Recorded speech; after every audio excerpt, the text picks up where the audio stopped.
ያው እንግዲህ ውዶችዬ አሁን የማሳያችሁ የስቲክ አሰራር ነው። በዚህ መልኩ አዘጋጅቼዋለሁ። አጥቤ በቀም በደንብ ሸመት እንትን ማለት ስላለበት በዚህ መልኩ ታርጌ አዘጋጅቼዋለሁ ማለት ነው። አሁን ቅመማችንን ጨምረን አድርገን እንሰራለን ማለት ነው። ተከታተሉ። እዚህ ጋር እንደምታዩቸው በጅምሬ ቅመማችንን አዘጋጅቻለሁ ማለት ነው። አሁን ቅመማችንን ጨምረን እንደባለቃለን።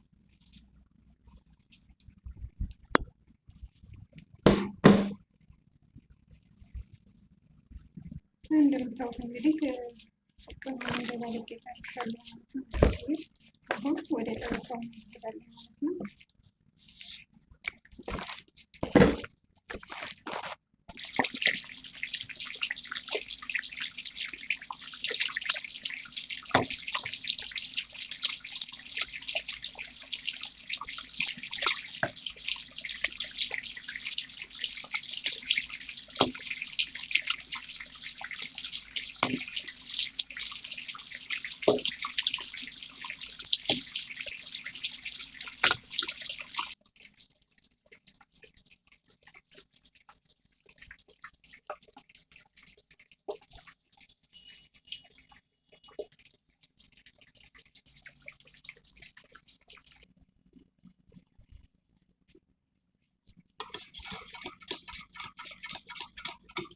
አዘጋጅቻለሁ ማለት ነው። እዚህ ጋር 3 እንቁላል አለኝ። አንድ ቲማቲም አዘጋጅቻለሁ። እነዚህ ደግሞ ተምር ባት ይመስላሉ።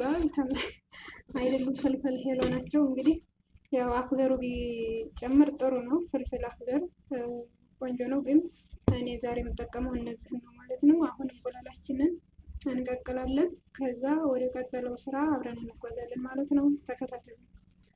ስለዚህ እናንተም ሼር፣ ሰብስክራይብ ላይ እያደረጋችሁ አበረታቱኝ። ውድ ሀገሬ ልጆች፣ አንድ ሰው ሲወርቅ፣ ሲሰበር፣ ሲታመም፣ ሲሞት ብቻም ሳይሆንም ለስራም ስንነሳሳ ማበረታታትን ይኖርብን ማለት ነው።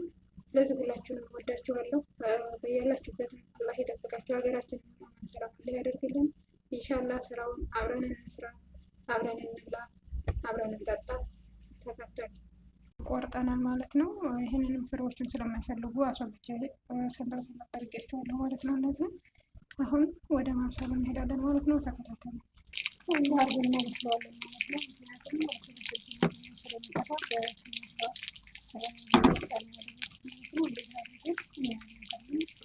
እሳቱን ትንሽ አድርገን እናበስለዋለን ማለት ነው። በራሱ እስኪ እናየው።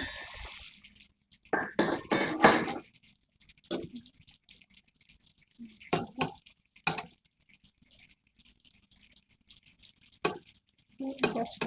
አሁን እንደዚህ አድርገን እናነሳለን ማለት ነው።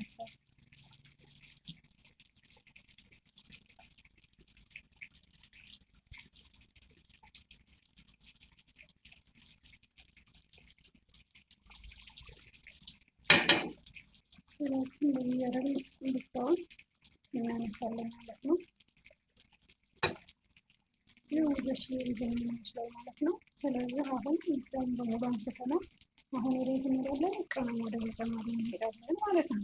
እንግዲህ እንደምታዩት እዚህ ጋር ቅመሞቹን አዘጋጅቻለሁ ማለት ነው። እነዚህን እንግዲህ በማንካ በዚህ ሳይበዛ በዚህ ግማሽ ማለት ነው። የሻይ ማንካ ነው፣ የሩዝ ማንካ አይደለም። በዚህ እንጨምራለን ማለት ነው። እዚህ ጋር እንግዲህ እንደምታዩት ፋብሪካ አለኝ፣ ከሙን አለኝ፣ ፍልፍል አስዋል አለኝ፣ ሎሚ አለኝ። እንግዲህ እነዚህን የመሳሰሉትን እንጨምርና ከዛ ወደ እንቁላል መጨመራችን እንሄዳለን ማለት ነው። ያው ቅመሞችን እንግዲህ እንደምታዩት እንግዲህ ከጨው ወይም ከማን ጀምሬ ያልተቆመች ያው እንጨምራለን ማለት ነው።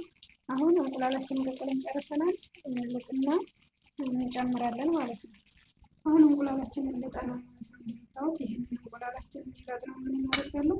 ሰንጠቅ ሰንጠቅ አድርገን እንጨምራለን ማለት ነው። ተከተሉ። ይኸው እንደዚህ አድርጌ ቆርጬዋለሁ ማለት ነው። አሁን እንጨምራለን። ይኸው እንደዚህ አድርጌ ጨምራለሁ ማለት ነው። ከላይ ምን እናደርጋለን? ትንሽ ፋብሪካ እንጨምርና እንቁላሉ ላይ ጅም ማሰሪያ እንጨምራለን ማለት ነው። ይኸው ፋብሪካ በዚህ መልኩ ጨምሬበታለሁ ማለት ነው። አሁን ጅም ማሰሪያ እንጨምራለን። ከሁላቸው የሚመስላል ምን ማሰላ ይበዛሉ የወደች የማሻአላ በጣም ቆንጆ ቁርስ ወይም እራት ማለት ነው። አሁን ከላይ ምን እንጨምርበታለን? ከዝራ እንጨምርበታለን ማለት ነው። ይኸውላችሁ እንደዚህ አድርጋችሁ ሰርታችሁ ሞክሩ ትላችኋለሁ። በጣም ቆንጆ ቁርስ እና እራት ስላችኋለሁ። ልጅዬ